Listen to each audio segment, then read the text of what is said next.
All right. Hello.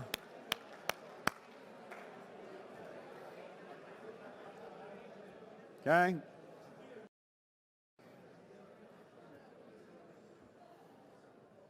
I haven't talked to the streamers yet today. I want to welcome you here, and I want you to study into the book, just like everybody else is doing. Okay. Now, how many found that there was different opinions on the different questions at your table? Hello? Wait a minute. Let me try this again. How many found there was different opinions with the different questions at your table? See, we're all studying the same thing, and you'd think, where the hell have you been? That happens all the time. Now, let's think about this for a moment. Change your paradigm and you increase your income. Now, you can look at that from another point of view. You will not change your income if you don't change your paradigm. I think I mentioned in the last day or so, one of the first things I do if someone comes to work with us, or if I'm thinking of working with them, I want to know what's the most they've ever earned in a year. I really don't care what the question is, but I want to know, because that tells me where their paradigm is. Now, when you take a look at a person's income, and then you take a look at the industry or the business that they're in, that gives you an idea of how they're performing in that business. Because the money's the reward received for service rendered. Like Keith, you talked about doubling your business over a 2-year period. You made a major shift in your paradigm. And when you made the shift in your paradigm like that, now, if I had come up to you and just bumped into you on the street or maybe in a restaurant or a bar or something, and I asked you what you did, and I said, you know, you could do twice as much without working as hard. I mean, you think the guy obviously doesn't know what the hell he's talking about. But the truth is you can earn twice as much without working as hard. You see, part of our paradigm is that you've got to work harder. That's not true.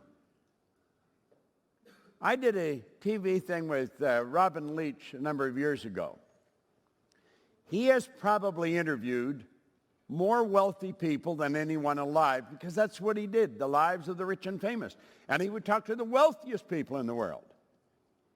And if you're shooting something, you spend more time doing nothing than you do shooting. You're just sitting there waiting all the time. And he and I were talking, and we got talking about this, and he said the wealthiest people he knows, he's never seen them working. And yet we've got the idea you go to work to earn money. Let's start thinking. Let's really start thinking of what we're doing. Like you heard Keith and Wendy yesterday, he said, well, I would need a license, an engineering license or something if I was to do that. And she said, well, go and get one. See, he was thinking, I'm not able to do that because I don't have a license. Could he get one? Yeah, he did, and he passed it. We've spent time thinking of how we can get what we want and not spend any time thinking of why we can't. This is a paradigm shift. It all goes back to the paradigm again. And remember, the money you receive is the reward you receive for the service that you're rendering. Can you provide more service? Yeah, absolutely you can. Can you multiply the service you render? Absolutely you can. But if we don't change the paradigm, nothing happens. Now, there's only 2 ways to change a paradigm. One is through an emotional impact, and the other is through constant-spaced repetition. And you see, the constant-spaced repetition goes directly against the way we're programmed. It doesn't make sense to read the same paragraph over and over. If you take a look in the books that I read, you'll see paragraphs. Here, there's one paragraph here. I've been reading it for a couple of years. I carry this book with me and I just keep reading it. The future must become the present in the imagination of the one who would wisely and consciously create circumstances. We must translate vision into being, thinking of into thinking from. In other words, you're not working towards it. You use your imagination, you go there, and you become it, and bring that back into the present. Use your imagination to go into the future and bring it back into the present. So instead of thinking of, you think from. This is the point I'm working from. Imagination must center itself in some state and then view the world from that state. This is where I want to be. And you create it in your mind. What do the actors do? That's what the actors do. Most of us are bad actors. You know, we got to become better actors. How would you become a better actor? Study acting. How would you become better typing? Study typing. How would you become better at internet marketing? Study internet marketing.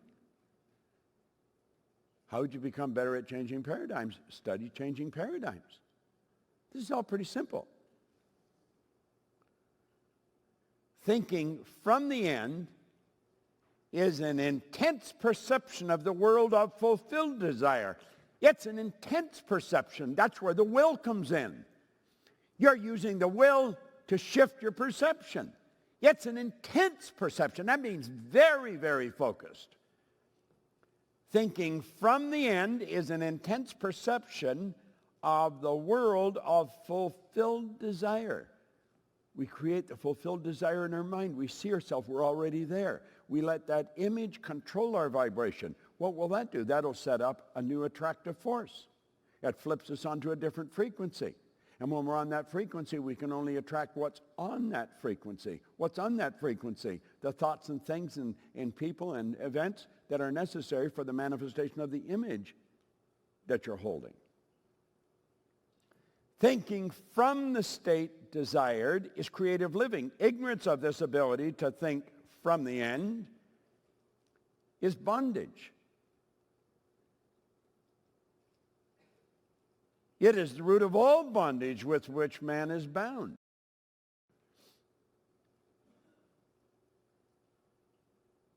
Thinking from the state desired is creative living.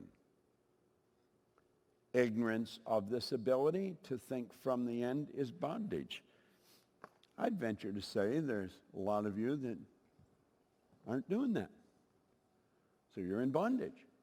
Now, we don't like to think of ourselves in bondage, but the truth is we're in bondage. How many people here in life feel sort of stuck in your business or in your life? How many feel stuck? That's what he's talking about. What's stuck? Stuck is letting the paradigm control us. Do you know how you get out of stuck, or what is a stuck buster? It's step out and do what you are scared of doing. Go where you're scared of being. I had somebody come and tell me they didn't feel he had a lot of social intelligence. He had a difficult time meeting people and talking to people. I said, I want you to go and write out an image of yourself with the exact opposite. See yourself finding it very easy to meet and get to know people, find out who they are. Then I said, I want you to go and meet 10 people and come back and tell me. That person has not come back yet, but he's in the room. I want him to come back. Okay? It's so easy. God, I'm not going to meet 10 people. Well, that would be scary to meet 10 people. Listen, I can remember when I would have been scared stiff to meet 10 people. I remember one time I was doing a Metropolitan Life convention, and there was a manager that I knew very, very well, did a lot of work with him, Frank Silverthorne. But at any rate, at this convention, I was standing in a certain place, and I saw this young guy walking towards me, and he would get maybe about as far as the table, and he'd turn around and walk away. And he'd come walking towards me, and he'd turn around. He wouldn't even get close, and he'd turn around. And I knew exactly where I was going. He wanted to come and meet me, and he was too scared to come and meet me. So at any rate, a little later on, Frank Silverthorne brought this young guy over, and he said, Harry, or whatever his name was, wanted to meet, and he was afraid to come and meet you. And I knew that. I just didn't say anything. And I started laughing. And then I told him, I said, I'm not laughing at you, but if I told you I was afraid to meet you, wouldn't you think that was kind of funny? Well, that's the way you want to think when you feel intimidated by somebody else's presence or you're afraid to meet them. What would you think if they said they were scared to meet you? There isn't anybody that's any better than anybody else. There's some people that maybe have distinguished themselves in doing things that other people, but there's nobody any better than you. I know there's people that think they're better than you, but you know what happens to those people that think they're better than you? They think they're less than somebody else. There's a law of polarity at work, you see. If you think you're superior in one setting, you think you're inferior in another. That poor bugger's on a teeter-totter, just there's no stability in their life. They either feel inferior or superior. We got to understand we're all the same. We want to get that straight. If you want to change your income, you've got to change your paradigm. There is no other way about it. Now, we're living in a new economy. We've been talking about the new economy for 20 years. Man, this economy is just zipping ahead. Yet it's so different. Hear people say, it's tough today making it. I think it's easier now than I've ever seen it. I mean, I think it's easier to earn money today than it's ever been in my life. Of course, if I wasn't aware, I wouldn't think that. What's changed my thinking? My perception has shifted. How did my perception shift? I study me. I just study me. Your belief system's based upon your evaluation of something. If you reevaluate a situation, your belief about that situation will change. I had been searching for 9.5 years trying to figure out what really happened in my life. And I was sitting with Val Vanderwall. There's somebody here that knew Val. Who knew Val? Where are you? Where? Who? Lisa. He was quite a guy, wasn't he? Yes, I studied with him back in 1989 with Sure. That was the worst drinking stuff I've ever tasted, wasn't it? I studied with him for quite a while. Give her a microphone. Oh, thank you. Hello? Is it on? You worked with him with Mattal, did you, Lisa? Yes, I did. Yeah, I and worked so with did him. this young lady here. Pardon? So back in 1990, that's when I was introduced to you, or he introduced you to me through your book. And everybody got a book at that time. And since then, you've been reintroduced to me. Just a few months ago, back in April, a friend sent an email to me, and I looked at the email. It was Value from the Vault, and I started reading, and I thought, oh, I didn't know where you were and hadn't heard. So I started studying with you again, and I went to the ABCs of Success live stream, and then I attended, I did the Magic in Your Mind.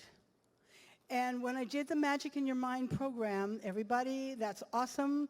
I did it every day. I did exactly what you said and what Marianne said. I just did everything very faithfully. And then one day I turned to my son and I said, Tony, I just wish I could work my passion. And I said it with a lot of energy. I want to work my passion. And I've been in network marketing for all this time, very successfully and not so successfully, but I became the #1 income earner in one of them. And so 2 days after I made that statement, Bob, I was watching Shark Tank. And some years ago, I had a dream of making a mirror that would help people see themselves at a better image of what they are. Because I owned a gym, and I wanted my clients to be able to. Anyway, make a long story short, on Shark Tank, there's this woman that comes out with my mirror. And all I did was think about it and wanted to put it on the back burner, and she, at the same time that I had the thought, she picked it up in the universe and she started the business. And so I just, instead of getting upset and saying, oh, she took my mirror, how can I immediately called her with such excitement and said, I had the same idea. And she said, we start talking and now we're partners.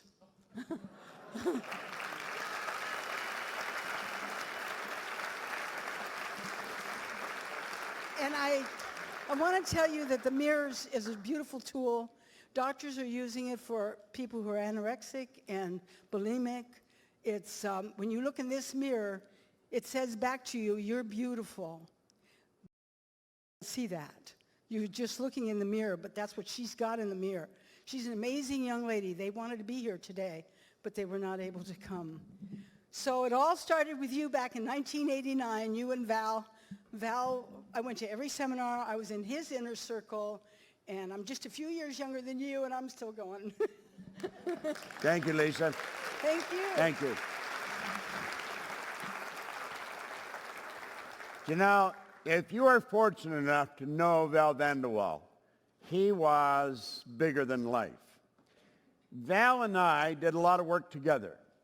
I was better at marketing than he was. He was better at understanding the mind than I was. I learned so much from him. And he and I were as thick as thieves for a number of years, up until he passed away.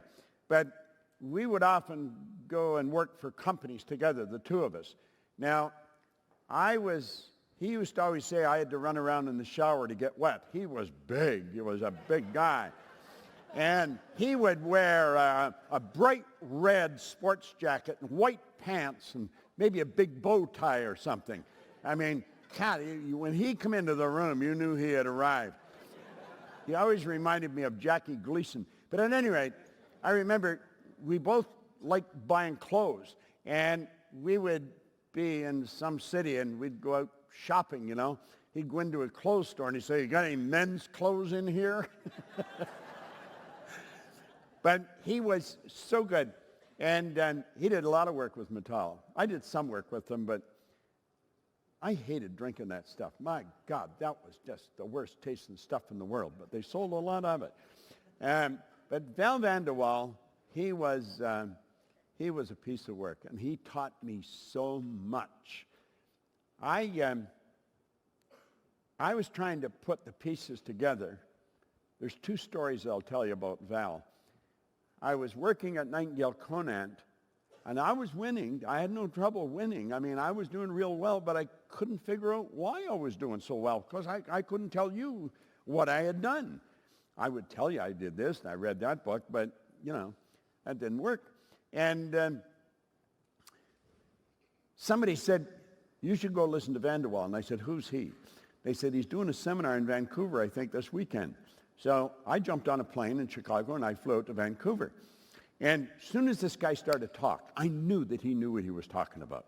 And when the seminar was over, I went over and I said, "You know, I'd like to spend a couple hours with you."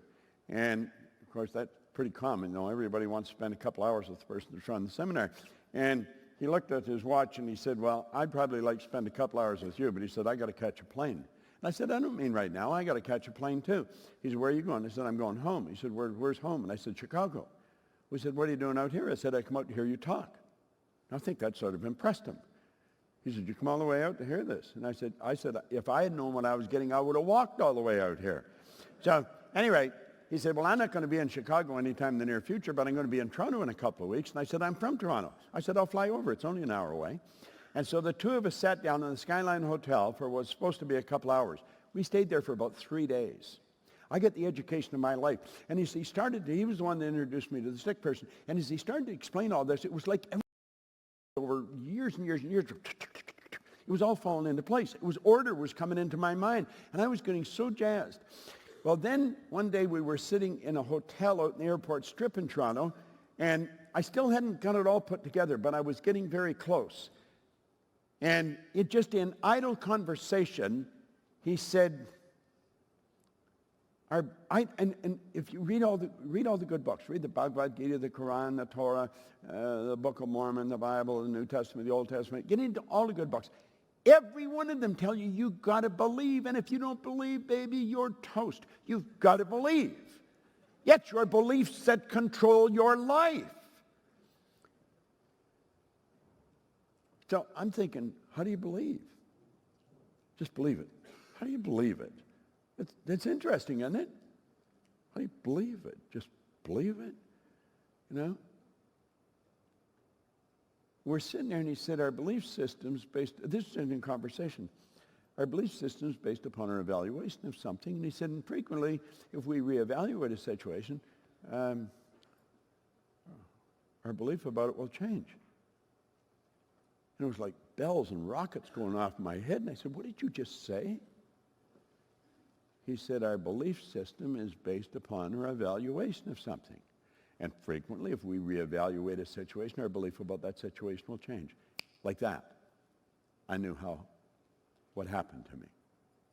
I had been reevaluating who I was from the moment I first picked up that book. Because all this stuff is about me. It's about you. And the more you study it, the more you start to understand it. It's really pretty interesting. Let me see your hand for a minute, Joshua. Okay? Do you know that there's enough energy, just not here, in this hand, to light up this hotel for about a week? There's enough potential energy locked up in the electrons and the atoms of this body. There's about 11 million kilowatt hours per pound potential energy locked up in the electrons and the atoms of your body. Do you know that you've got a brain that's an electronic switching station? Just by activating brain cells, you can alter the vibration of this arm, or that leg, or this head. You are in charge of this thing that you call your body. This is not Joshua. This is Joshua's body. He's not Joshua. Joshua is his name. Well, you see, I was studying all this. And he was talking about the blood, how it circulates through hundreds of miles of passageway. Hundreds of miles of passageway. The blood circulates through hundreds of miles of passageway, carrying all the food in, all the garbage out, in one sweeping change. Every 33 seconds, boom, just like that. Now, this is sort of mind-boggling. How do you digest something like that if you're just an ignorant young guy that doesn't know how to tune up a car even? Well, if you keep studying it, and you keep studying, you keep reading the same thing over and over again, it starts to fall into place. You bring order to your mind. Out of all confusion comes order. And it's a higher degree of order than that which existed prior to the confusion. Greater awareness. Advancement of all kinds is preceded by a crisis. Are you having a crisis? Give thanks for it. Advancement of all kinds is preceded by a crisis. The greater the crisis, the greater the opportunity for advancement. And when he said that, our belief system's based upon our evaluation of something, I thought, wow, that's what's changed me. I'd read the same book over and over and over again. I would listen to the same record over and over and over again. For 50 years, I'd listened to the same record. Everything the man was saying would change inside of me because my perception was changing. Now, we have an affiliate program that can turn your annual income to a monthly income.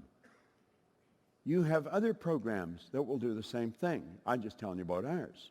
But we all have these. Now think. Your income or income earning falls into 3 strategies. Just 3. Okay?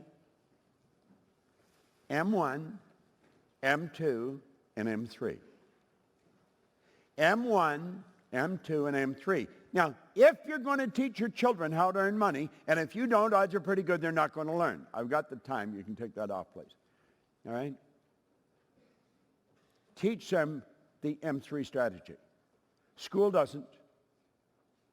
Odds are pretty good they're not going to get it where they work.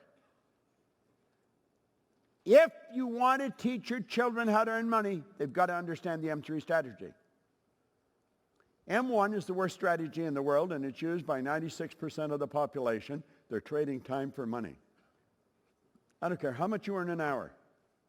There's a lid on what you're going to earn.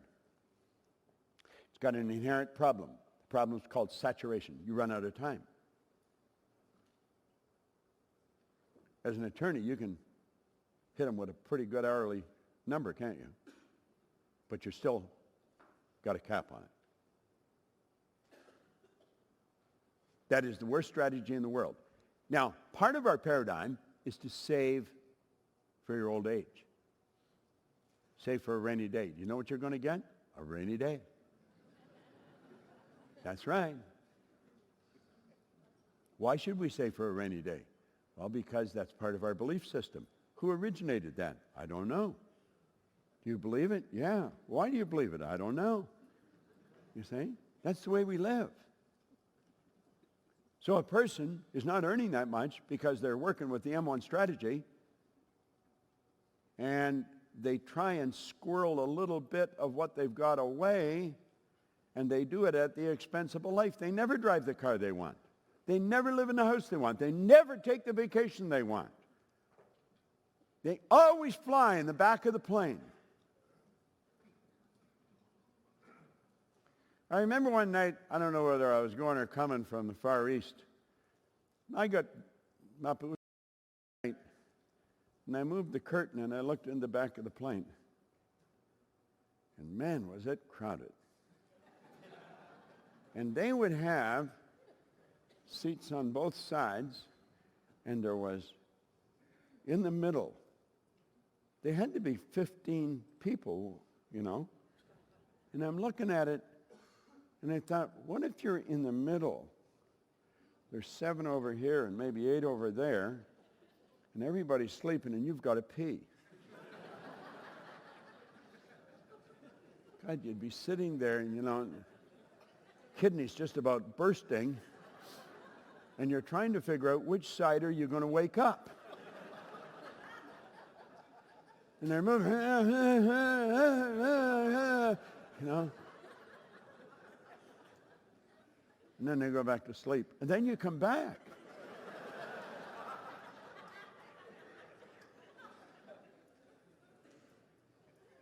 Think, God, I wish I didn't have to pee, but I really got to pee, you know. Well, that's an M1 symptom, okay? Let's look at M2. M2 is a good strategy, but it's only used by 3 people out of 100. Why? For very good reason. That's where you put money to work. That's where money earns money. There's all kinds of people earning an absolute fortune on the money they've got invested. Now, why are there so few people doing that? Because there's so few people have any money to invest. And if the M1 group get a little bit squirreled away and they think, I think I'll do that, they invest it, but they haven't got a foggiest idea of how to invest, and they lose it. See? They didn't understand. They weren't investing to earn money. They were investing in this to find out if they could earn money, and they found out. That's not where you can earn money. Now, the M3 strategy is a classic. It's used by 1% of the population. I stumbled on this back in the 60s. I had no idea what the hell I was doing. But that's when my income really started to rocket. It's used by 1% of the population, and yet they earn about 96% of all the money. That's where I went from earning virtually nothing to earning all kinds of money. I didn't know what I was doing. What I had done was switch from an M1 to an M3 strategy. That's when I passed out in the street. And the little voice in my head said, if you can't clean all of them, don't clean any of them. So I got all dressed up, and I got other people cleaning offices. Then I started to open offices. I got an idea. I think I'll go to Atlanta and open an office. Well, we don't open an office. I think I'll go to Montreal. I think I'll go to Boston. I think I'll go to London. And so I'm opening these offices, and geez, the damn things are working. The people who come to work, and they were sending me money. This is where you multiply your income by setting up multiple sources of income. It's a great concept. Now, if you look over on page 91, we say multiple sources of income is a technology what will permit you to multiply your present income by providing service beyond that which you are presently providing at your primary source of income. Additional service, additional income. MSI is which has been adopted by almost all very wealthy people. Multiple sources of income is exactly what it says it is, income from multiple sources.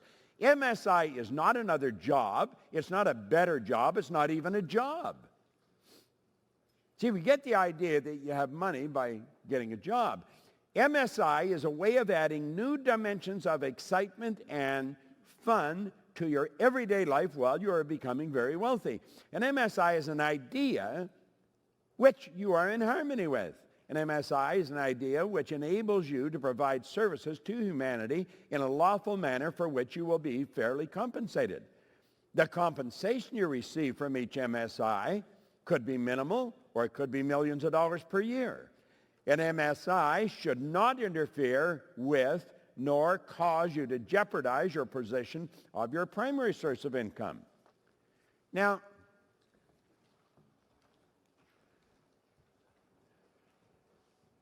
we have an affiliate program. Anyone who wants to get involved, they can set up MSIs. But there's all kinds of ways of doing this. If people are looking, that's why we've got this. And so from here, you can shoot out, you can have 2 or 3 sources of income. And it can be coming from various parts of the world. You don't even have to know the people, but you can reach them and sell them something. Okay? So this goes all over the place. There's no end to where this can go. You can continually add to it. That's why that affirmation that I keep mentioning, I am so happy and grateful now, that money comes to me in multiple sources, from multiple sources on a continuous basis. You see, and it just keeps coming. You keep setting up MSIs. And setting up MSIs is sort of like a game. There is no end to it. And you want to treat it like a game. You can just keep setting them up. See, you're dealing with a world market today. Everybody really understands that. We were talking about an OMG. I think that thing's closed now. But there is absolute pros teaching you how to do that. That's why it's so good. It's a good place because you can learn from people that are really proficient at it. Now, are all your MSIs the same size? Oh, goodness, no. Some of them won't even work very well. Some produce a lot of money and some produce just a little bit of money. But they all have one thing in common. They all feed into your bank. And they come from all over the world.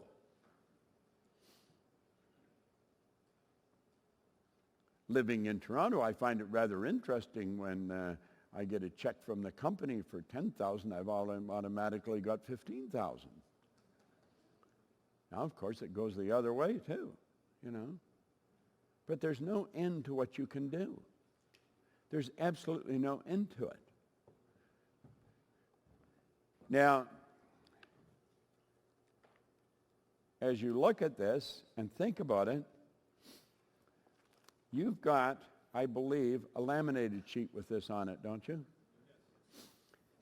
You might make up your mind between today, I believe today is the 17th of January. Can I borrow your? There you go. Brent's got one. Okay.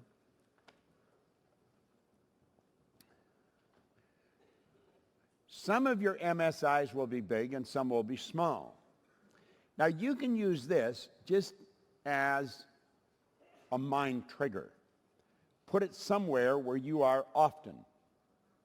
And so every time you look at it, it represents sources of income. You can get this set so that every day of the year, Saturday, Sunday, summer, winter, you can have money coming to you. You can actually set that up. Do you like that idea? How many like that idea? It's such a concept. Now, will this happen because you're here? No. This will happen because you make an irrevocable commitment that it's going to happen, and you're going to do it. Now, for those of you who want, I think there's a catalog of programs that are all on affiliate. If you sell something for $200, you earn $100. Sell something for $400, you earn $200. It's a 50% deal on affiliates. It's worth thinking about. You can set it up so it's all done by mail. Or you can just mention it to somebody. God, you got to study this. I would imagine, Keith, that you're happy your son shared this with you. Said, you got to come here. Would you agree? Do you give him a residual on that suggestion? You feed him. This is a great idea, and it's something that you can use. Let's read, before we close this section, the syllabus, okay? Getting rich is the result of doing things in a certain way. There is a thinking stuff from which all things are made, and which in its original state permeates, penetrates, and fills the inner spaces of the universe. A thought in this substance produces a thing that is imaged by the thought. I can form things in my thought, and by impressing my thoughts upon formless substance, can cause the thing I think about to be created. In order to do this, I must pass from the competitive to the creative mind. I must form a clear mental picture of the things I want. And I must hold this picture in my thoughts with the fixed purpose to get what I want, and the unwavering faith that I will get what I want, closing my mind to all that may tend to shake my purpose, dim my vision, or quench my faith. I am ready to receive what I want when it comes, and I'm acting now upon the people and things in my present environment. Now, make up your mind you're going to read that 2 or 3 times a day, every day. When you wake up, but read it out loud. Now, if you will take a business card or take one of those lead cards that are on the table, if you are going to get involved in this affiliate program, Brian's going to be doing to work with anybody that wants to help you get involved, help you understand how it works. And he will be contacting you and telling you when the webinars are. You can send people to them, you can do different things. But we will set up a system where we help you move it into action. The affiliate program is a great way to multiply your income. Everybody can get involved. It's not a difficult thing to do, and anybody can do it. If you want to do it, if you will, Doug, where do they leave the lead cards? Right there on the table. Wave where you are, Doug. Where you are. See him on the side? There's a table right behind him. Just put affiliate program, your name, your email, and your phone number, and set it on that table. And now we'll turn it back over to Ms. Gina Hayden. Give her a big hand. Bob Proctor. Bob Proctor, ladies and gentlemen. We are going to take a 15-minute break. It's just right at 10:30 right now, so if we can have you back here by 10:45, we'll get moving again. Thank you, everyone.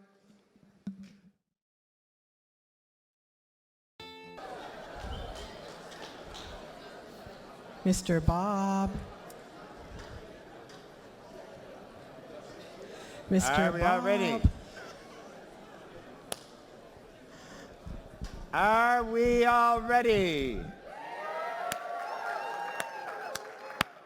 All right.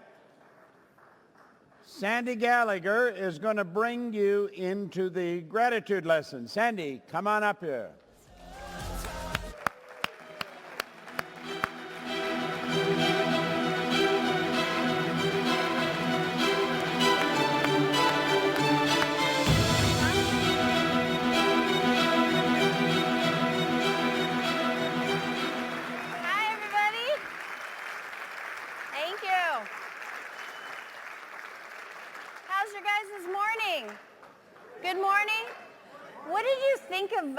Yesterday afternoon when Bob was teaching lesson 4, how many of you were just like spellbound with how powerful that was? Do you remember? It was like he's always amazing, but there was a 30-minute segment that was just classic Bob Proctor that I absolutely loved.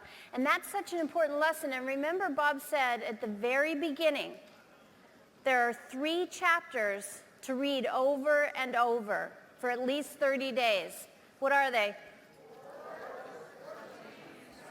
Okay, 4, 14, and 7. We've done 4. We're going to go to lesson 7 now. And I always like to start things with gifts, and Gina's wonderful at putting gifts together. So did you get your gift just now? You're getting it right now? Okay, so the gift you're getting is, we're going to talk about this. It's called a gratitude pad. But I was thinking of a couple other gifts too for you guys. So while you're opening up your gift there, how do you like the idea of you guys getting a recording of the live stream you can play for up to 7 days? Yeah? You like that? Okay, cool. And now, you guys, we have had 3 more countries join the streaming today alone.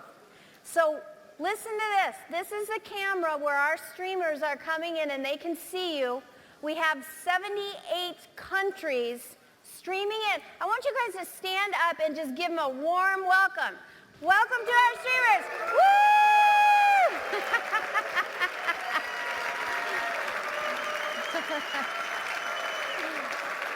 All right. Now, you at home, I want you to feel the love here in the room. I want you to really feel a part of this. And I want to tell you about a program. It's a brand new program that Bob and I did.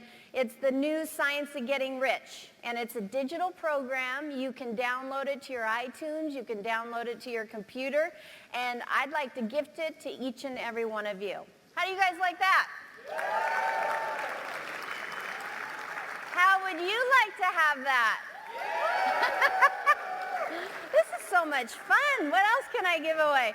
Okay, so you all get that new program too. So it's a digital program. You'll get it right after you leave the event. And it's got all the lessons in it. Every one of the lessons in it is power-packed.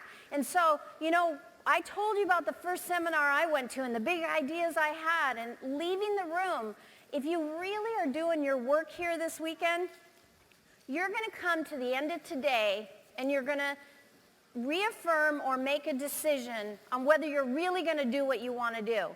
And then if you're really stretching, like we encourage you to, you're going to feel like I did. You're kind of on the tip of the edge and you don't know how to go forward and you don't want to go backwards. So what do you do in that point? How do you move forward? How do you move forward when that terror barrier hits and you're like, I don't want to do this. I'm comfortable where I am. You study and raise your awareness. So the beauty of the new digital Science of Getting Rich program is you just put it on your iPod, you put it on your iPad, you're working out, you listen to it, you're, just have it in the background, playing all the time. Joshua, you were talking about how you just kept repeating these ideas, repeating that. And I love how you talked about wearing the suit and seeing yourself going to the international airport and, your company's flying you off and you didn't even have the job yet. That's what we got to do. That's what we got to do. So we're going to give you that. And right now, we're going to go into my absolute favorite lesson, and it's on gratitude. And Bob mentioned this previously, but it's an example in my own personal life that I think will really help you understand the power of gratitude. I took over as CEO of the company in 2009. It was January 2009. We had 19 companies, and they were kind of all going in different directions, and there were a lot of challenges that I had to handle when I took it over. And in November of 2010, I was dealing with 2 really difficult situations. And I know everybody can probably relate to a time when you just really were in a difficult place and you just weren't sure what to do. And one of them was based on a transaction I was working on that I just could not get it together. And I was so frustrated. It was some people that I was thinking some bad thoughts about.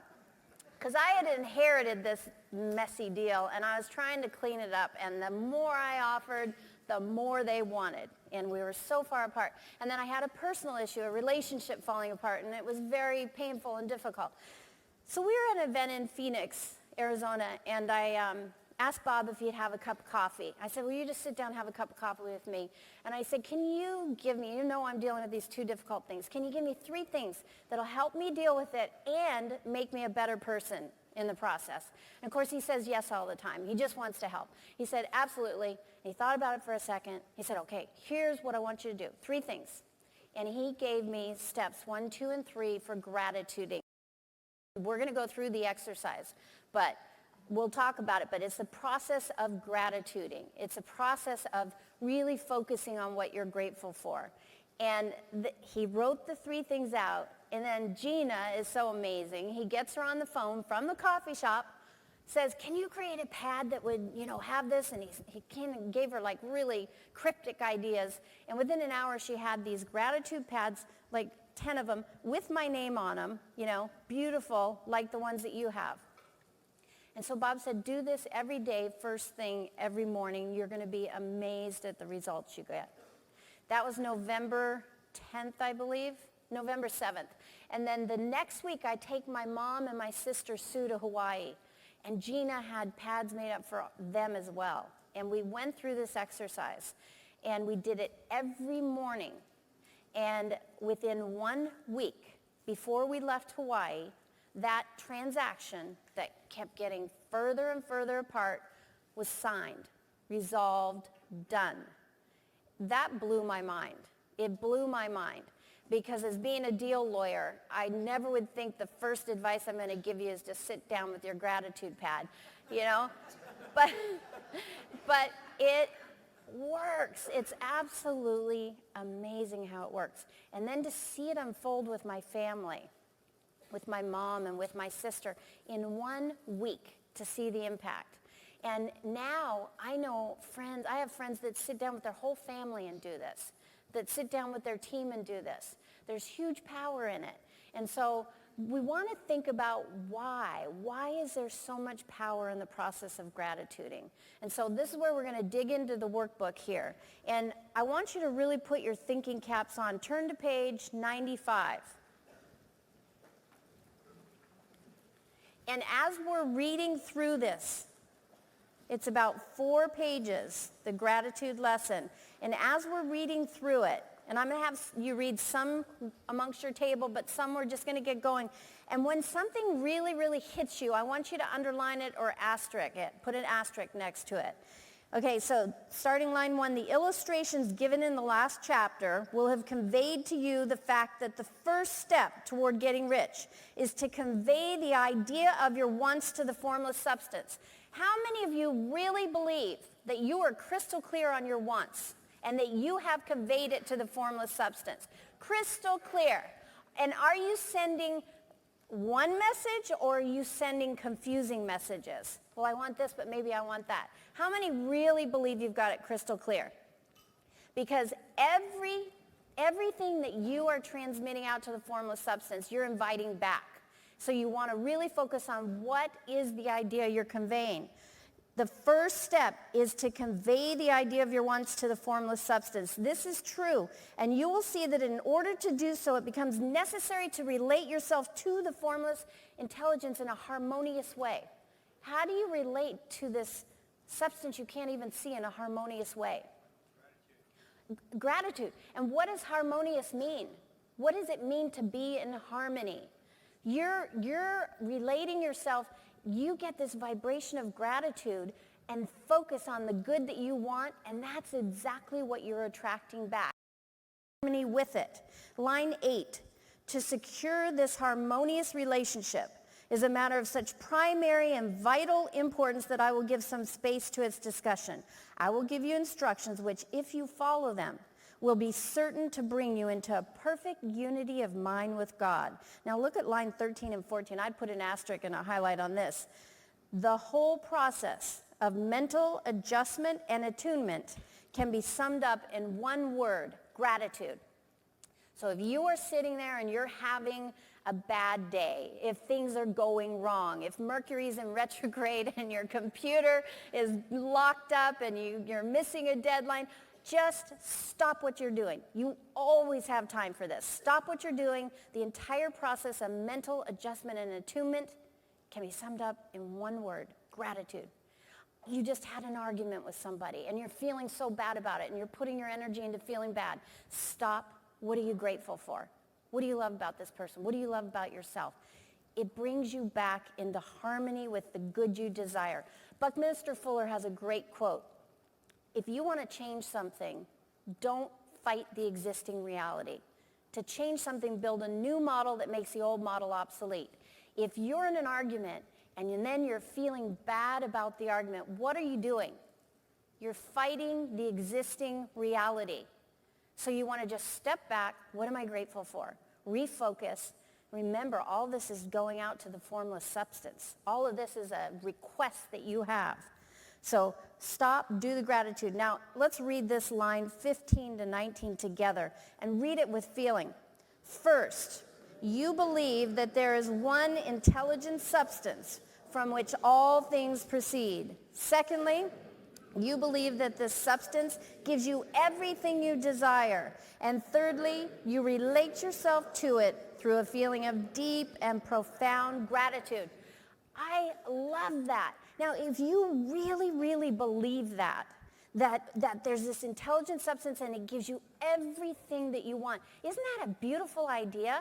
Isn't that a great idea? You don't have to think about how old you are or how young you are or what sex you are or what color you are, what education you have, what experience you have. This is a formless substance that doesn't discriminate and is going to give you everything you want. It's a beautiful, beautiful thing. And when we believe that, and that's the vibration we're in, that's when things really start to rock for us. But look at line 20. Many people who order their lives rightly in all other ways are kept in poverty by their lack of gratitude. Having received one gift from God, they cut the wires which connect them with him by failing to make acknowledgement. So this is where you see someone or experience yourself where it's going great and you're winning. And then what happens? Something goes wrong and you go back. And then you go a little bit forward, you go a little bit back. Are you grateful for what you have?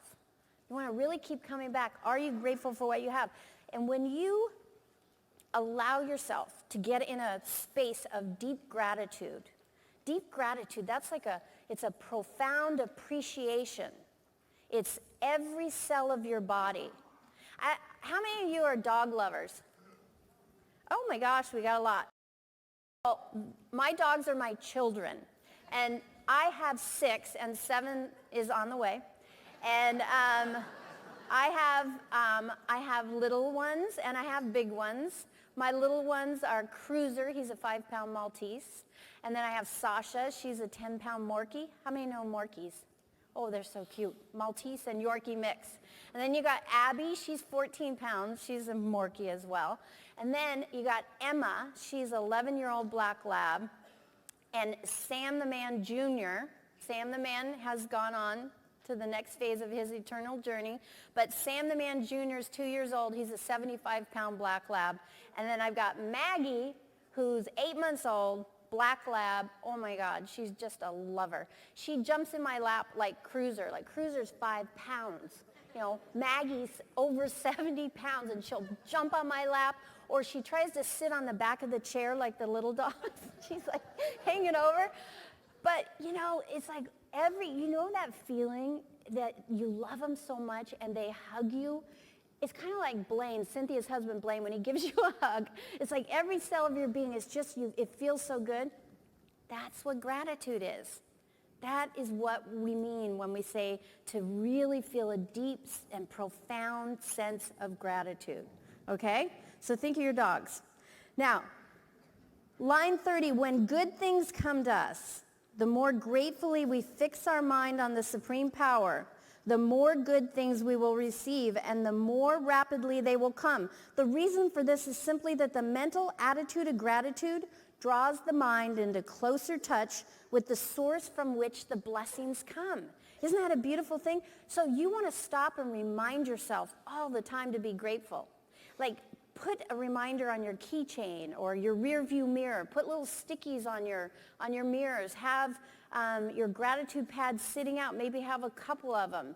You know, put something in your pocket like a gratitude coin to remind yourself to continually be grateful. On line 36, if it is a new thought to you that gratitude brings your whole mind into closer harmony with the creative energies of the universe, consider it well, and you will see that it is true. The good things you already possess have come to you because of certain laws. Gratitude will lead your mind out along the ways by which good things come, and it will keep you in close harmony with creative thought and prevent you from falling into competitive thought. We don't need to compete. We don't need to scheme. We don't need to try to get more for ourselves and take something from someone else. There's an infinite supply. And if we're like that with everything, if that is our attitude, that's exactly what we're going to attract back. You know, we talked about, is opportunity monopolized? No, we just create more to share. Line 44, gratitude alone can keep you looking toward the infinite and prevent you from falling into the error of thinking that the supply of riches is limited. And to think that would be fatal to your hopes. No need to hustle or scheme. No need. You know, so when I went, Bob mentioned a colleague of ours and a good friend of Bob's runs $30 million operations, and he was having some major challenges. He was really at risk of losing this operation. So he asked Bob if I could fly in. I think I was in California at the time. Would I fly in and come and help him? And so I sat down, and I know he wanted some legal, strategies and some, maneuverings, and I got the gratitude pad out. And if you had seen his face, I mean, seriously, he laughed. He's like, oh, okay, you're kidding. Now let's get down to the real deal here. And I said, no, I'm totally serious. I said, if you do this, I promise you, you will be so grateful you did. And he agreed to do it. He texted me after he did it each day. And he would do it first thing, and he saved his companies. It's huge. So we don't have to be competitive. We don't have to scheme. There's an infinite supply. Now, at the bottom of page 96 on line 48, there is a law of gratitude. And if you're to get the results you seek, it is absolutely necessary that you should observe this law. What did we talk about? And Bob has mentioned this a couple of times. From abundance, he took abundance, and still abundance remained. We can draw a deep breath. We can't see the oxygen in the room, but we can take as much as we want, and there's an unlimited supply. That's a huge shift for many of us in our thinking. And it's insidious how this can play out in our life and in our thinking. We don't even think it's impacting us, but very deep subconsciously it can be impacting us. And if we keep doing the gratitude and focusing on the good, focusing on the infinite supply, then we can change that paradigm. And you'll see it in every result in your life.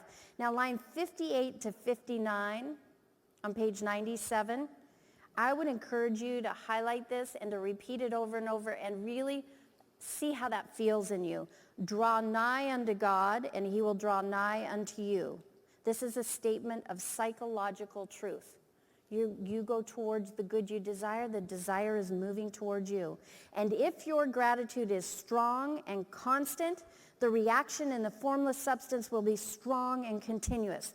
The movement of the things you want will always be toward you.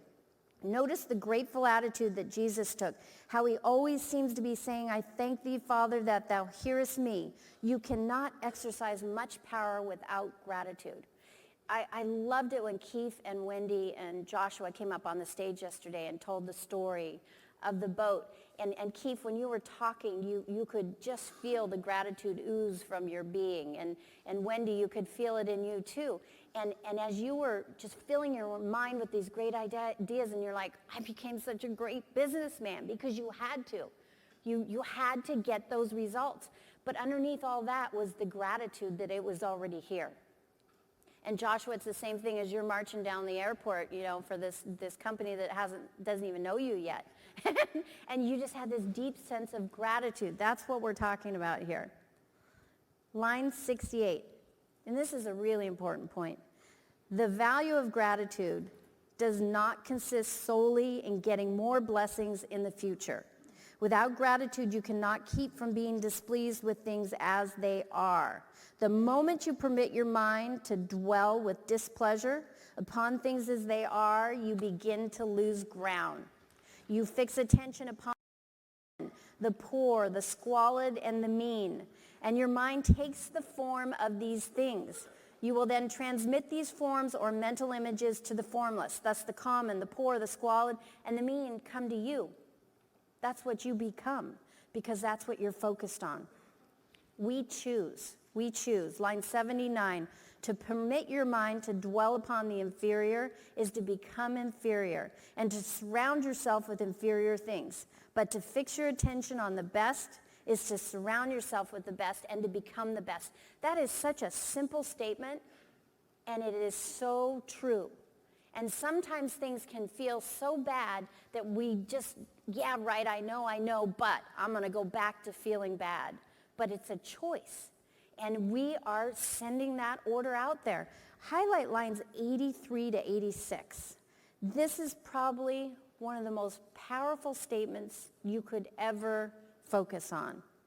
The creative power within us makes us into the image of that to which we give our attention. We are thinking substance, and thinking substance always takes the form of that which it thinks about. So think about that. We become what we think. Now, what are you thinking about yourself? What do you think about yourself? What do you think about your ability to do anything, about your ability to get the results that you want? Do you look in the mirror and do you really feel love for yourself? How many can say yes, they do? Oh, I went to this acting coach once, and it was the worst experience. He made me look in a mirror and tell myself how much I love myself. And I'm like, I can't do this. But I can do it now because I've watched Bob so many times say, you got to kiss yourself. Like, get your hand out right now. Come on and kiss yourself. Doesn't that feel good? Ooh, that felt good. Do it again. Yes. You know, and like, hug yourself. Come on, give it a try. You guys, I want you. Keith, come on. I want to see a hug. Give yourself a bear hug. Come on. Okay, he kissed himself. I mean, doesn't that feel good? And, and why do we want to do this? Because we can't give what we don't have. So we got to love ourselves, and we got to know who we are and understand that you are perfect. And you are perfect, and you are perfect exactly the way you are. And when we can really get to that place and keep in a place of gratitude for exactly who you are right here, right now, then we have so much more to give. There's so much power in this. Now look, line 90 on page 98. Also, faith is born of gratitude. The grateful mind continually expects good things, and expectations becomes faith. The reaction of gratitude upon one's own mind produces faith. Every outgoing wave of grateful thanksgiving increases faith. The person who has no feeling of gratitude cannot long retain a living faith. And as we will see in the following chapters, without a living faith, you cannot get rich by the creative method. It is necessary to cultivate the habit of being grateful for everything that comes to you. Everything. To give thanks continuously, and because all things have contributed to your advancement, you should include all things in your gratitude. Now, that can be hard. If someone's treating you really poorly, it's hard to be grateful for that. If you had a big loss, it's hard to be grateful for that. But when we understand that this is all leading you to where you're meant to go, to your purpose. This is making you who you are. It's making you stronger. It's preparing you for the good you desire. And when we can truly be grateful for that, that's when things really start happening. Line 103, don't waste time thinking or talking about the shortcomings or wrong actions of others. Line 108, don't rage against corruption. 111, God has worked a long time and very patiently to bring us to where we are in industry and government, and he's going right on with his work. I believe he will do away with plutocrats, trust magnates, captains of industry, and politicians as soon as they can be spared. But in the meantime, they are very necessary. Remember, they are helping to arrange the lines of transmission along which your riches will come to you. Be grateful to them. This will bring you into a harmonious relationship with the good in everything, and the good in everything will move towards you. Isn't that powerful? I want you guys at your table, there's some questions on line 100. And I want you to just go through the first 3 questions at your table. Just pick one person to read the question. Talk about it for just, half a minute, for a minute, and then go on to question 2 and then 3. And then we'll come back to this.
Tony, don't answer. Thank you. Good Now, one. I just want to make sure that you're doing this exercise too. You may not have anybody to do a roundtable discussion with, but I want you to read the question and just write out your answer and really think about this, okay? And then pay attention.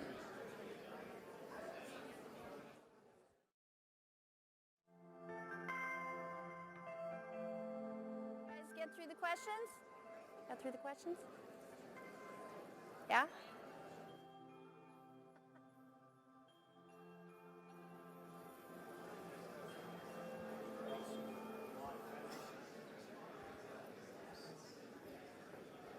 This is a huge water. Look at this water.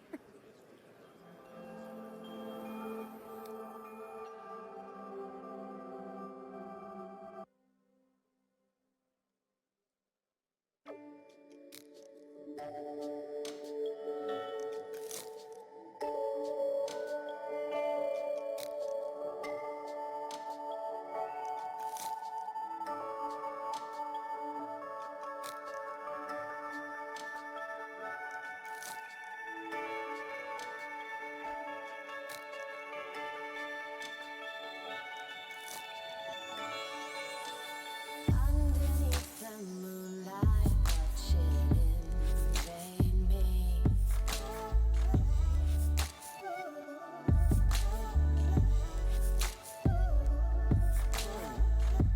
No need to feel worried, I'm all at ease. Hello, hello, hello. Okay, you guys probably aren't through those 3 questions, and that's okay. I just wanted you to get into some discussion about it because it's interesting to hear different people's perspective of it. But tonight, when you go back to your room, go finish the questions and go through them. And the streamers right now at home are going through them and write out your answers to this and some thought you have around it. And then there's an exercise on page 102. And tonight, do that exercise on page 102. And what we're going to do right now is we're going to take the time to do the gratituding exercise with the gratitude pad. So this is something that you want to do. I mean, you can do it multiple times a day, but at least once a day. And I encourage you to do it first starting in the morning. And as you're getting ready to do this exercise, think about what you now know about the creative process and what you now know about gratitude. And literally, like, close your eyes and get really grounded and think about the energy that's flowing to and through you all the time. It's happening right now. All this energy, it just keeps recycling and coming through you, and you shape it with your thought. You shape it with your focus. Look at this slide here. There's a marvelous inner world that exists within man. And the revelation of such a world enables man to do, to attain, and to achieve anything he desires within the bounds of nature. So think of that thought as you're getting ready to do your gratituding. And this is the gratitude pad. And for the streamers, we have a download of this gratitude pad for you. So you want to make sure and get these printed and use the gratitude pads. And so you get yourself into this grateful space, into this space where you're really, really connected.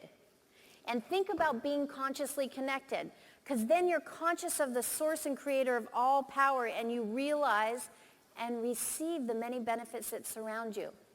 We had a slide on the first night, talked about success as being in the right place at the right time. How many times have you been in the right place at the right time, but you weren't consciously connected, so you didn't see it? This is going to enable you to be consciously connected all the time if you do this.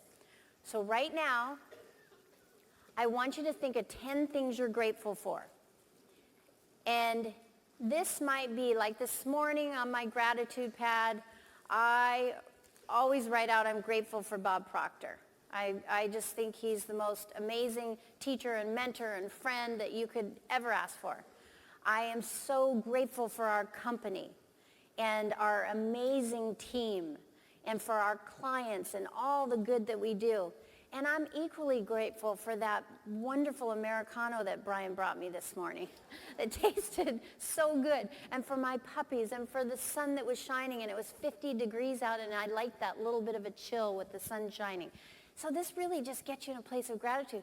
Now, but you also can be grateful for something that you want so much that's not here yet. Joshua, I'm so grateful for this wonderful job that I got as an international sales rep.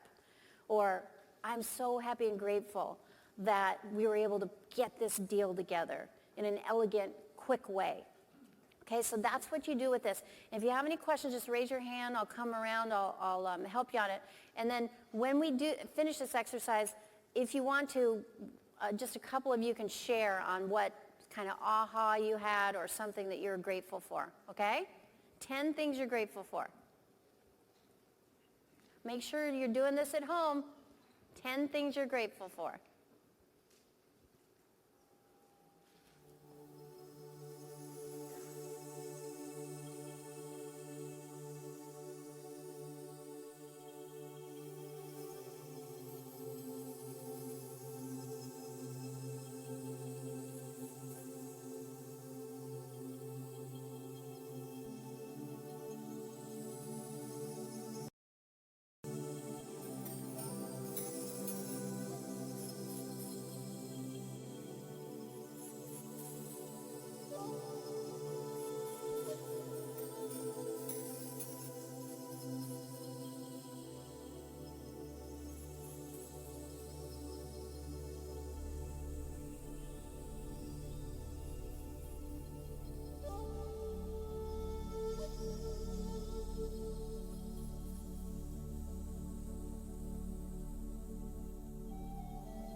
writing these 10 things down, you want to make sure that you're really feeling it.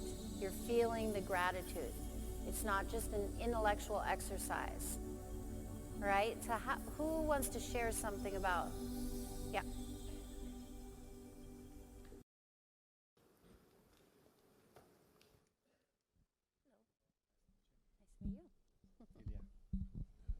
Hello. Hi. My name is Ilya from Slovakia. Thank you for listening.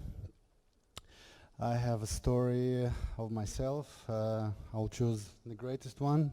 I have many of them, but I'll choose the aha experience. So I was living in Israel for 20 years. I had a very comfort zone, and I was earning 2,000 euro a month. Very, very steady job. I was living in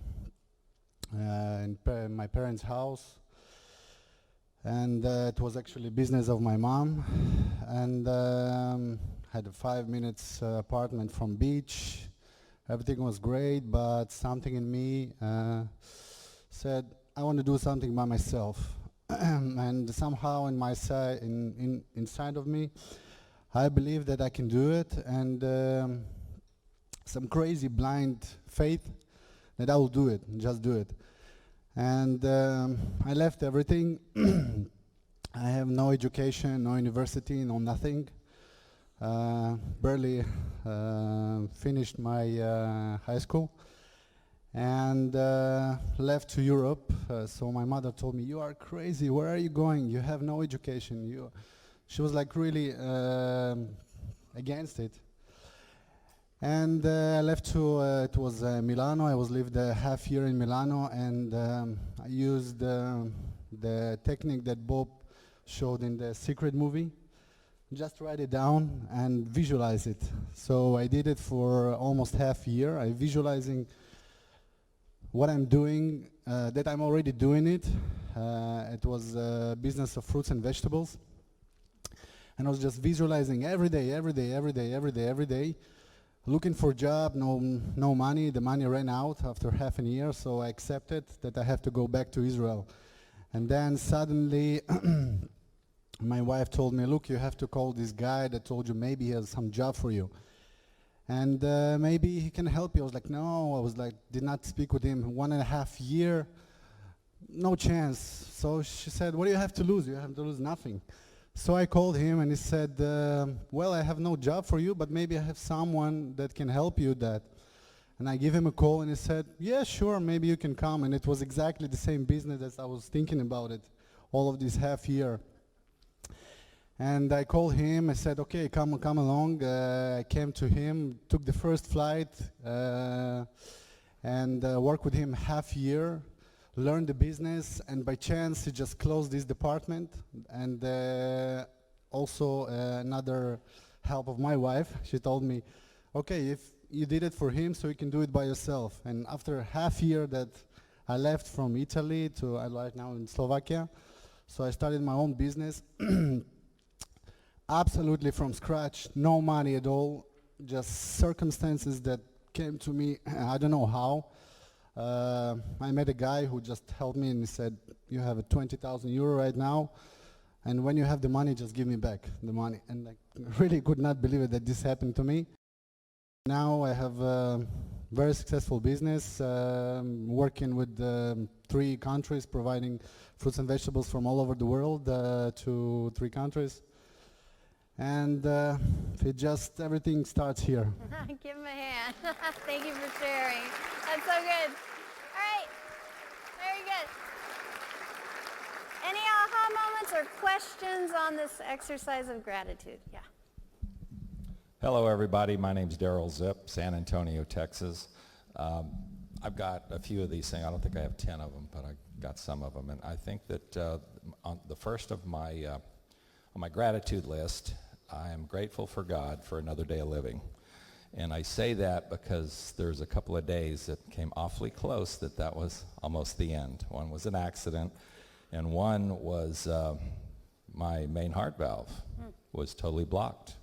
My wife says, "Now that I married you, go to the doctor. Let's see how long I have you."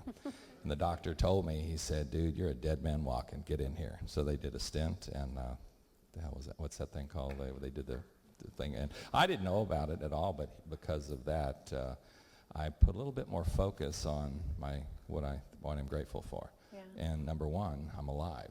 So that's number one on my list. Thank you.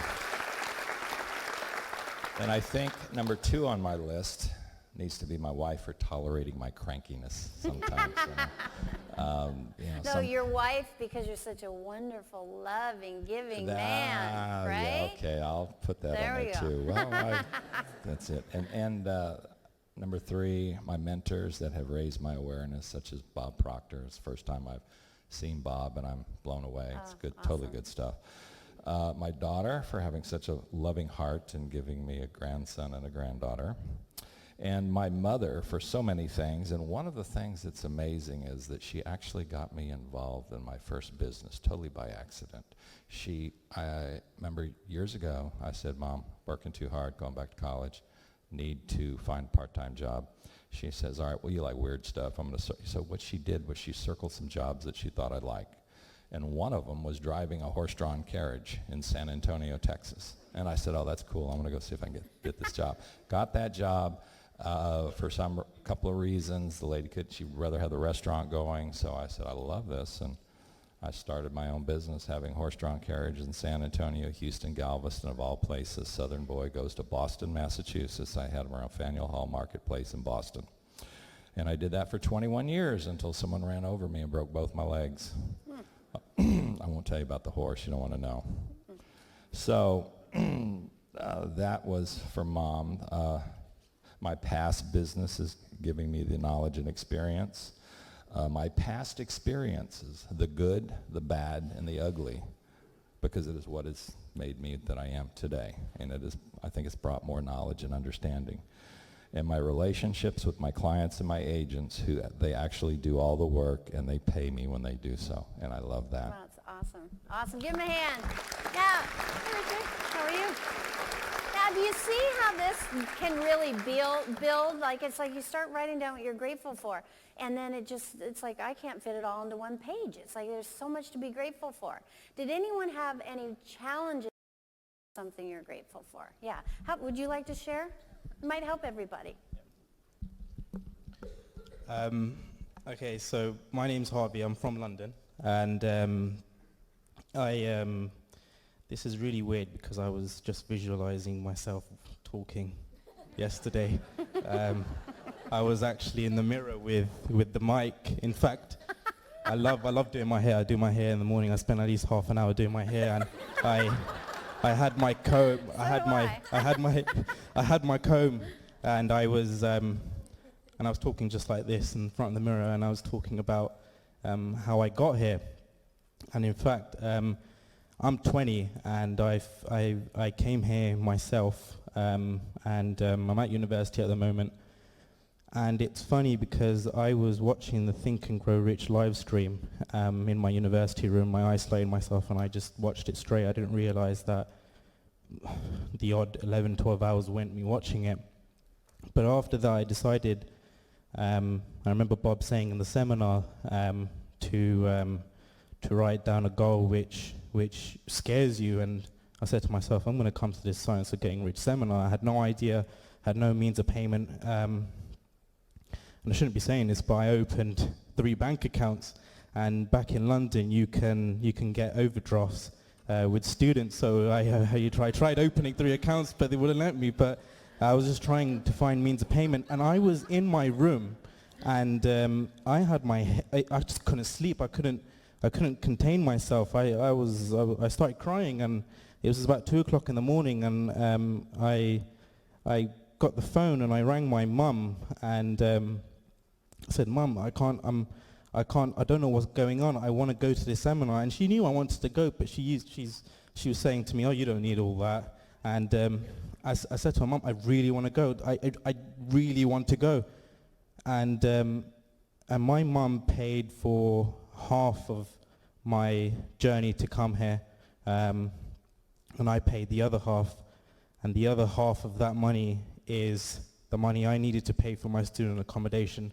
So I'm very, very grateful for my mum in believing in me, and even though she might not believe in the stuff that I'm and this information, in fact, but I'm grateful for her to believe in me, and maybe sooner or later she will believe in the stuff because she said to me, "Oh, you don't need all that. We could have used this money to buy a car or something like that." But I said to her, "You invest in me, and I will give you it 1,000 times back." Beautiful. So, Give him a hand. Thank you for sharing. Very good. Very good. Well, we could go on. We could keep going on. Isn't that good? Okay, this is the last one, and then we're going to go to step 2 and then 3, and then, what time is it? Who knows what time it is? Hi, Phil. 5 after 12? Oh, okay. So hopefully we'll get into visionary. Hi. Sandy, I just want to thank you and Bob for putting on this awesome event, and it's just the material is out of this world. I just want to say, for myself, I have been through a lot in my life. I literally, I've done a lot of personal development. That's started in my 20s. I'm doing it probably about 11 years. Teachers before I came across Bob, and I have to say, without a doubt, Bob's material was the thing that made everything click for me completely. That's just a fact. Everything just made sense, and my life completely turned around. I'm very badly bullied when I was very young at school. Obviously affected my paradigms. Had to change those, and that's obviously where Bob came in. His material, it's night and day the way my life was. I was suicidal. I was depression for a long time in my life, and I'm nearly getting emotional thinking about this because it means so much to me. But my life is just in a completely different place. I'm so grateful for that. My health, obviously back then, wasn't good, so you could list, because the way you think about yourself is related to everything. It's not just one thing; it's everything. So my health wasn't great, etc., etc. But my mum obviously was my rock. She obviously is the reason I'm still alive today. But then Bob, I think, probably has to come in there nearly next, because I think Bob's probably on everybody's list today, don't you? Yeah. So I just want to say I'm so grateful. I'm so passionate about this. I want to bring this to the UK and Ireland. Bringing Bob next year, or this year, sorry. I've been speaking with Gina, and I want to bring your course. Thinking of the results especially, and take it from there, because I feel everyone needs this. Great. Thanks. Give him a hand. All right. Man, you guys are a great group. Wow. You guys are awesome. Okay, now we're going to do step 2 really quick. What's step 2? What's step 2 of the gratitude exercise? We're not going to be quiet for 5 minutes. We're going to be quiet for 5 seconds and ask Spirit for guidance for the day. Now, what does that mean, to ask for guidance for the day? Like, I remember the first time Bob told me that, I said, well, okay, I want to get a really clear message. Like, if I'm asking for guidance, I want to know exactly what I'm supposed to do. And he said, well, it doesn't work like that. And I'm like, well, I don't want to have to, like, decipher, what's what. And he said, okay, think of it like this. Like, who likes to fish? I know Blaine does, salmon fishing. Okay, when you fish, like if you get something and you're like, do I have a fish or don't I have a fish? You know that feeling? Well, you probably don't have a fish, and you're probably not getting guidance from Spirit, okay? But when you get a fish, you've got a fish, and you're reeling it in. That's when you get Spirit guidance, okay? So the idea here is to be quiet, ask Spirit for guidance for the day. So what are you going to pick up right then in that quiet moment, and then be attuned throughout the day to the messages that you're getting, throughout the entire day, because you'll get promptings. Call this person I haven't spoken to in a year and a half. You'll get all kinds of promptings. So just spend just a short bit right now to do this, and then we'll go to step 3, okay?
I like to jot down something that comes to me and do that throughout the day. So step 1, 10 things you're grateful for. Step 2, just be quiet, go inward, ask for guidance for the day. Now step 3, this is the final step of gratituding, is to send love to 3 people that are bothering you. Now, I had a really hard time with that one because I told you my mind was really kind of getting consumed with some not nice thoughts about these people that were just making my life difficult. And so when I first started to do this, it was like I'd close my eyes and I'd try to send them love, and it was like this dagger of fire. And I'm like, I don't think that's what we're supposed to be doing here. And I'm like, okay, how does this work? Like I could not get that loving feeling when their face popped up on the screen in my mind. And so I heard Mary Morrissey teaching, and she taught the exercise like thinking of someone or something that you really love unconditionally. Like for me, Sam the man. I would think of Sam the man and feel his hug. And I'd feel the love, and then you just let that other person that's bothering you creep into the picture and still feel the love. Now sometimes you're going to be feeling most bothered by you, by yourself. So send love to yourself. And if you don't feel bothered by anybody, that's amazing, and just send love. Just sit there and send love, because that's what you're attracting back. All right? So that's step 3. And this is the process of gratitude. How many of you are going to do this every single day with the gratitude pad? Because writing causes thinking. Okay, good. Give yourselves a hand.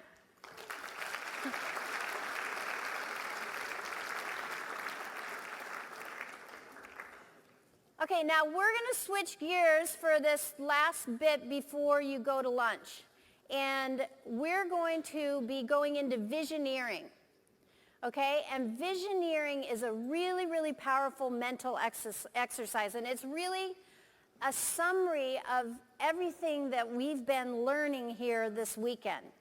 It's an actual mental exercise you can do to lock in all these things that we're learning. And it's this graphic illustration is really what you want to do. So you want to look in a mirror, you want to look inside your mind, and you want to see what you want for yourself. And you notice how this is a cute little picture, and it's a little kitty cat, and it looks in the mirror and it sees a big lion. Well, that might seem really silly. And of course, the kitty cat can't change, but you can look in the mirror and you can see whatever you want to be and really see it. And it's powerful when you do that by looking in one eye at a time. You talk to yourself, and the eye is the gateway to the soul. So, and you can only look at one thing at a time. So look at one eye and just see who you are and affirm who you want to be. And do this, and this is what you're doing with the visioneering process. You're affirming what you want to be, and then you're locked mentally. So I want you to kick your thinking into high gear for this last bit here, and I want you to really, really lock in and understand why this mental exercise works. Because when you get the power of this, you can navigate through all kinds of crazy things on your way to really living the life you want to live, all right? So visioneering. Visioneering. Now, with visioneering, you use your imagination. What's imagination? It's the mental faculty out of which visions arise. Bob was quoting Neville, and he said, imagination allows you to think from the place you want to be. That is a huge statement right there. You're not thinking from your current conditions and circumstances. You're thinking from where you want to be. And everyone who's created anything of any consequence has started with something in their mind of what they wanted to do. I think it was Lisa this morning that was sharing about the self-image mirror. I love that. You know, that was just an idea that came up in her mind, and then she sees it on Shark Tank, you know. What about like these iPhones? I mean, it is amazing to me that I remember when I was starting out as a young lawyer, we had those cell phones that were like briefcases. Now, did anyone have one of those? Is there anyone old enough to have had one of those? You know? And it's like you're carrying this briefcase around, and the funny part was you thought you were so cool, you know, with this big briefcase.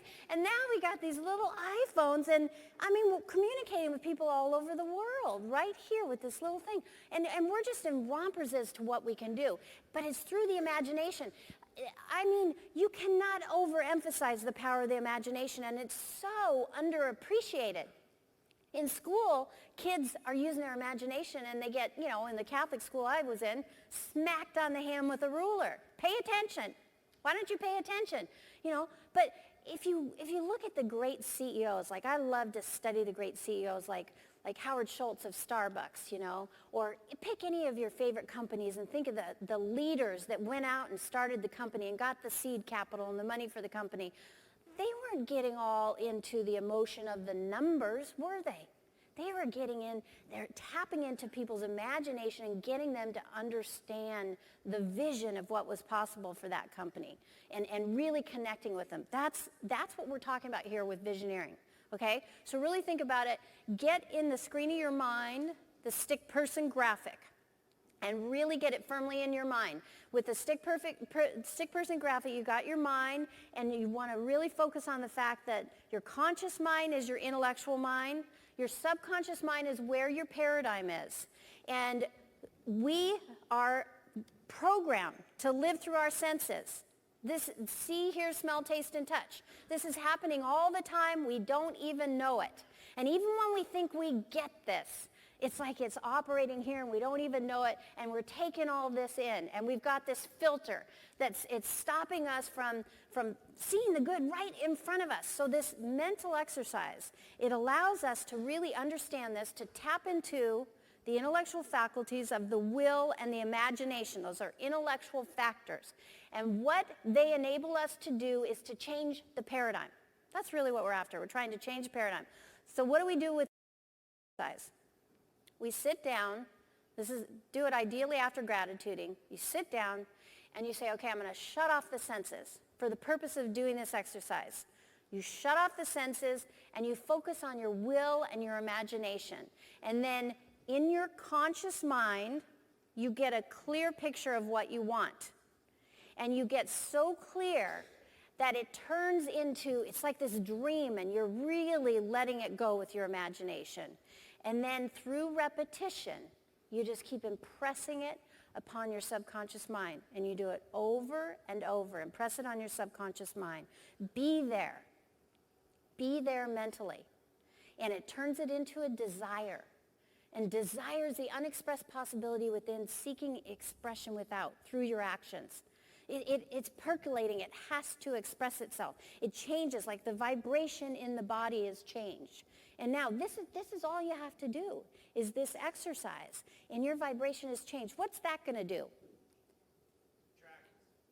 Attraction. It sets up attraction. It attracts back to you the people, the resources, the ideas that you need. And it also does what?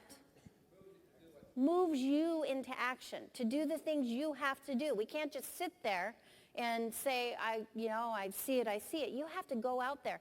And that's when you hear that little prompting that gives you an idea to call somebody you hadn't spoken to in 10 years. And you're like, I'm not going to call them. And you call them. You know, you do the things that you're prompted to do, and that's going to move you closer. So keep that on the screen of your mind. And then really think about what these words mean. Because the more you understand it and can explain it to somebody else, the more powerful this will be, the faster it'll work for you. So this is a book that I study. Like Bob studies Think and Grow Rich. I study this little book, Your Invisible Power, by Genevieve Biran. How many have read the book? Just a few of you. This is the book that I'm talking about, Your Invisible Power by Genevieve Biran. And I have studied this thousands and thousands of times. It's falling apart. And there are a few paragraphs in here we're gonna really think about. And the first paragraph is the exercise of the visualizing faculty. Keeps your mind in order and attracts to you what you need to make your life more enjoyable and in an orderly way. So we're talking about exercising the imagination so that it brings order to your mind. This is so critical that we have order in our mind, a clear picture of what it is that we want. It's like, how many of you, when your car is dirty, it feels like it's not running very well? You know? And then you just wash the car, clean out the inside, and it feels like it's running so good. That's what happens in our mind. And so that's why we have to have such a clear picture. You know, your example of the boat, and you've got 120 days to get the $1 million for the boat? And that is so specific that you're sending this clear picture out and you don't have all the distraction and chaos in your mind. So what we're trying to do is get rid of the chaos, get rid of the fear, get rid of the worry and doubt. And we do it by really having a clear picture in our mind. And it attracts to need to make your life more enjoyable and in an orderly way. So like I attracted you and you attracted me. We're here because this is exactly what we asked for. And it happens in an orderly way. It's nice, it's smooth, it just keeps flowing. And we do this all the time, even if we're not consciously aware of it. But you've got to exercise your mind. You've got to really train yourself to focus on what you want. Look at this. If you train yourself in the practice of deliberately picturing your desire and carefully examine the picture, you will soon find that your thoughts and desires proceed in a more orderly procession than ever before. Why do we have to examine the picture? Think about a time when you thought you wanted something and you didn't quite get what you wanted. Like I remember I wanted to live on the ocean in Malibu. And I really had this strong desire to live on the ocean in Malibu. And I ended up with this little condo on the ocean. The water lapped up underneath. And it was so loud and the windows got so dirty. And I mean, I'm not very tall, but I could barely stand in the place, you know? And I'm like, okay, I need to be careful. What do you really want? Carefully determine what you want and then examine the picture. Are you really clear on what you want? You know, is there some, like you want to work with in some field, where do you want to work? You know, you want to get a new house. Now this is a good example. You want to get a new house. What do most of us first think about when we want to get a new house? What? Price. Or can we get a good deal? Is there somebody who has to get rid of their house and, ooh, we can come in and we can get that house, but we haven't even been in the house. We don't even know if it's the house we want, you know? So we don't want to think about price. We want to think about what it is that we want. When I was going to move back to the Northwest, I was going to visit Cynthia and Blaine, and they have a place on Whidbey Island. And on a whim, I thought, okay, I'm going to Google luxury waterfront homes on Whidbey Island. And this listing just jumped out at me. And so I went to this listing, and then the third listing in there jumped out at me. And I went to that listing, and I watched the virtual tour, and I fell in love with this house. And the price was just sky high. It was nowhere near what I thought I would spend on a house. But I fell in love with it. And I remember saying to Bob, God, I saw this house, and I'm thinking about looking at it, but man, I'm not going to spend that kind of money on a house. And he's like, do you believe what you teach? I'm like, yeah, well, go look at the house. So I make an appointment, I go look at the house, and I get in there, and Bob says to me, before you go look at the house, now I want you to make sure that you really live in the house, like live in each room and feel like this is already your house. So they had two realtors there, and they're wanting to talk to me and schmooze me and all this, and I said, you know, excuse me, but could you guys be quiet and just leave me be with the house, you know? And they're like, what? You know, and I'm feeling this is kind of crazy, you know, because, I mean, think about it. What are we talking about with visioneering? We are talking about elevating creative genius over intellectual genius. What does a school education teach us? Yeah, and I went through a lot of school and got a law degree. And, you know, like when you're a lawyer, be logical, follow precedent, you know. And I never heard daydream, fantasize, live in the house, you know, act like it's yours. And then I'm thinking, now, how could I explain this to my family, exactly what I'm doing, you know? It's like, and they're like, well, who taught you that? Well, Bob Proctor. Oh, and well, what degree does he have? Well, he didn't go to school, no, you know? And I mean, it's kind of crazy, but this is what we're saying to do.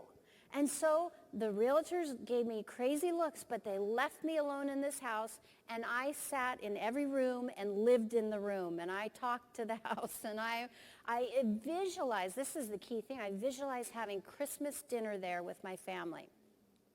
And this was in September. Christmas was coming right around the corner. And so I ended up putting an offer on the house. I ended up having to come up with a nice hefty deposit of 7 figures by the time we closed. And I set it for a December closing and signed it, did not have the money, did not. But, you know, I'm like, oh, Bob, I'm not sure about this. Do you believe what you teach? You know? And then he said, okay, here's the sinker. I want you to send out an invite to your family to invite them for Christmas dinner in your new house. I'm like, really? Do you believe what you teach? You know? So I got a beautiful invitation designed. I sent an invitation to my family. And, you know, I got these calls like, what's this new house? Where's this new house that you have? And I'm like, well, we can talk about that later. But just plan Christmas Day on Whidbey Island. And so I did that, and I invited them, and I ended up closing in November on this house. This is the story that Keith and Wendy told about the boat. This is the story that we've heard Bob tell. This is the power of this. But you've got to train yourself in the practice of deliberately picturing your desire, carefully examine the picture.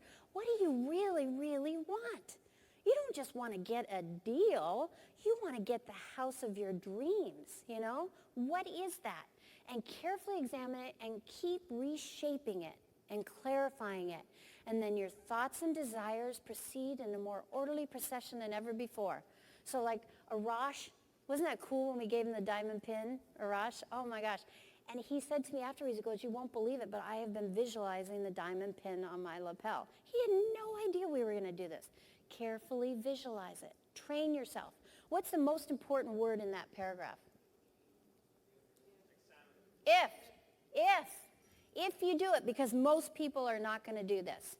But if you do this, you exercise your intellectual faculties, you train yourself, you're going to reach a state of ordered mentality. What is ordered mentality? You're no longer in this state of constant fear and worry. Because fear and rush and hurry, it's destructive. Look how she says it, having reached a state of ordered mentality. You're no longer in a constant state of mental hurry. Hurry is fear and consequently destructive. Now, when you think about this, and you think about yourself going out, because you've got great ideas, and you're an amazing group. Like, I love this. I love you guys. But you're going to walk out of here, and there's going to be something that's going to happen, try to knock you off track. And if you don't have real order in your mind, you're going to have fear, you're going to have doubt, you're going to have worry, and it's destructive. You've got to be able to have like a punch in the stomach. When I was creating Thinking into Results, I had a punch in the stomach. I thought I had a mentor I was working with, and it turned out he was taking all my ideas and creating something with my ideas. And when I found out, it was like literally a punch in the stomach. There's all kinds of examples of that. And I couldn't breathe for a moment. And it was a good, at least till the next morning when I'm like, am I really going to keep on this path? Law isn't so bad. But I had such a clear picture. And I was so in love with that picture that I kept going. So it's ordered mentality. That is the power of this visualizing. In other words, when your understanding grasps the power to visualize your heart's desire and hold it with your will, It attracts to you all things requisite to the fulfillment of that picture by the harmonious vibrations of the law of attraction. So as you gain understanding through study, through growing your awareness, you grasp this power and you're going for what you want, what you really want, your heart's desire. This is the something inside of you that is going to cause you to grow and see more of yourself. And when you do that, it's like this smooth path that you're on by the harmonious vibrations of the law of attraction.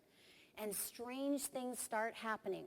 I wanted to create a tracking system for corporations, a computer tracking system where the CEO could roll down and see everything that everyone at all levels was doing with their goals. And that would roll up to the company goal. And it would all be computerized and they could have a one-page graphic to see all these results. No idea how to do it. And I'm on a flight to LA. And right before we're landing, I thought, I'm going to introduce myself to this guy that was sitting next to me. Introduce myself. What do you think he did? He was a consultant who just created an online results tracking system for Ken Blanchard. By the harmonious vibrations of the law of attraction.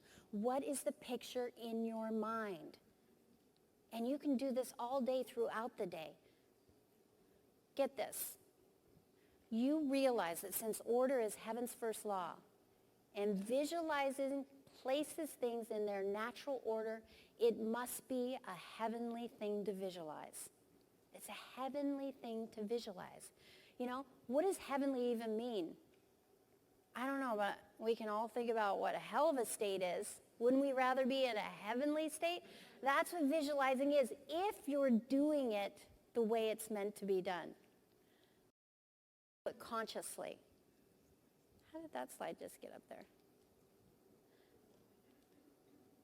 Oh. That slide's out of place. But listen, everyone visualizes whether they know it or not. Visualizing is the great secret to success. When I was 3 years old, I'm going to be a lawyer, I was visualizing. You know, we do this all the time. And so are we going to do it consciously? And what's the power of doing it consciously? I would sit there and see that Thinking into Results program. I would see what it looked like. I'd see the modules. Bob didn't even know who I was. But I would see it, and I would see the people. I would imagine the consultants that are in this room. I would imagine you all over the world working with this program. And people coming up and saying the impact of this, long before this was even close to being a physical reality. And then finally I get a meeting with Bob in Delray Beach, Florida. And I had visualized so much, I saw this happening. And we're sitting down for lunch.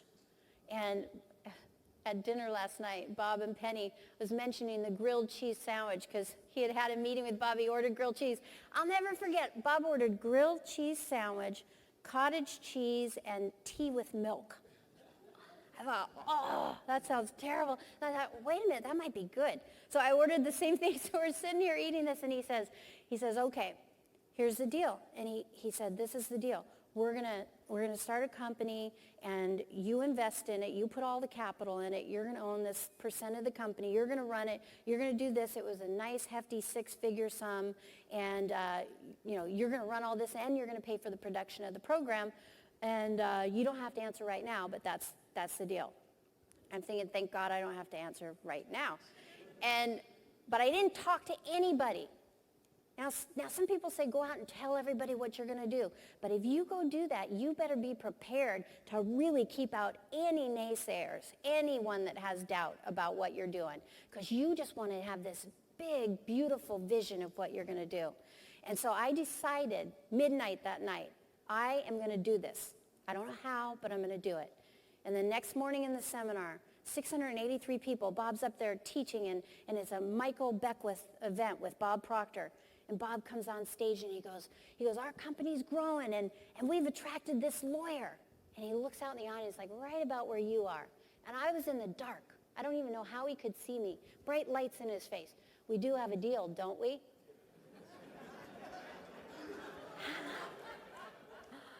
And I just nodded my head yes. That's all I could figure out how to do. And, she nodded yes, we have a deal, And I had visualized this so much that I was able to at least nod yes. and then all hell broke loose. I hope Bob teaches Terraberry this afternoon because, man, I hit that Terraberry hard. But I had visualized it so much that I just kept going. This is what you have to do. It has to be so locked in. Everyone visualizes. Now, it's the conscious use. This is the last and the most powerful paragraph. It's the conscious use of this great power that attracts to you multiplied resources, intensifies your wisdom, and enables you to make advantages you formerly failed to see. So you're deciding what you're calling on the screen of your mind. You're deciding what you're emotionally involved with. You're bringing life to this picture. You're creating this in your world. You're doing this consciously. You're not letting the paradigm run this thing for you. You're doing it. And you're doing everything you can every day. And what happens? You get a lot smarter. It's like you're tapped in. You've got this knowledge you didn't even know you had. And you've got all these resources you didn't know. Like, how can Bob, he's going to be 82 this summer, how can he give us so much? It's like, how can he give all this energy and then keep going? Multiplied resources. His vision is so clear. He's at such a high level of vibration. And every one of us can do the exact same thing. And it enables you to make use of advantages you formerly failed to recognize. So 1 minute sitting in a seminar room thinking, who do you think you are? You can't do that. You're just a lawyer. To nodding my head in a seminar, I'm going to do it. To being in a seminar room in Alberta, Canada in 2009, and Bob's up on stage and he's got the thinking into results. And he's saying, we're just releasing this program. And you know, I'm sitting in the audience watching him, and people literally were just flocking to the back to buy the program. I had never seen anything like it. And in my mind, I'm thinking of all the people who said, why are you wasting your time? You know, what about your law practice? What about that 401k and profit sharing? And that's ridiculous. Have you fallen out of a tree? And all that's flashing in my mind as I'm seeing this unfold in the physical world. The conscious use of this great power attracts to you multiplied resources, intensifies your wisdom, enables you to make use of advantages you formerly failed to recognize, but it was right there in front of you. And this right here, I'm going to close with this. That was April 1st, 2009. And the next morning when we were in that seminar room in Alberta, and there were about 1,000 people in the room, and the next morning I'm at the Starbucks, and it's 6 a.m., getting a 6 a.m. flight. I'm getting a coffee at Starbucks, and ding, my phone goes off, and I get an email, and it's from Bob. And I printed this out. I'll read this. I read it every day. I have it with my gratitude pad. And April 2nd, 2009, Bob says, Sandy, I watched you sitting there as proud as a new mother as hundreds of people were buying your program. You earned more money in 1 hour than you did an entire year as a lawyer. And this is merely the first in a series of thinking programs. One small step in the direction of greater things you will do, many of which are beyond your wildest dreams. Tell that to your dad. It's like, and I remember standing there and tears were like streaming down my face, which, I mean, I didn't normally, I had learned not to cry in the boardrooms, you know, it didn't go over too well. So, but the emotion of it just really took over. And I wrote him back and I said, Bob, for some strange reason, and I want you to really listen to these words because this is the key to taking the idea in your mind here in the seminar and life. I said, for some strange reason, I have tears in my eyes. For the longest time, there was absolutely no physical evidence that my dream would manifest, but I did everything I could every day. Everything I could every day. I was willing to change my thinking and go against the strong current, the criticism, the naysayers, and now it's just so good. Now, your imagination allows you to be in that place now of it being just so good. It takes you from where you are to where you want to be, and you live there. And it doesn't happen by accident. It happens by design through this practice of visioneering. and through your understanding and through the process of gratituding. Extremely powerful. I really encourage you to do this mental exercise every day and just be that little kitty cat. Look in that mirror and see the lion that you really, really want to be. All right? Now, we're going to break. What time is it? We're going to break. It's 12:30. Perfect.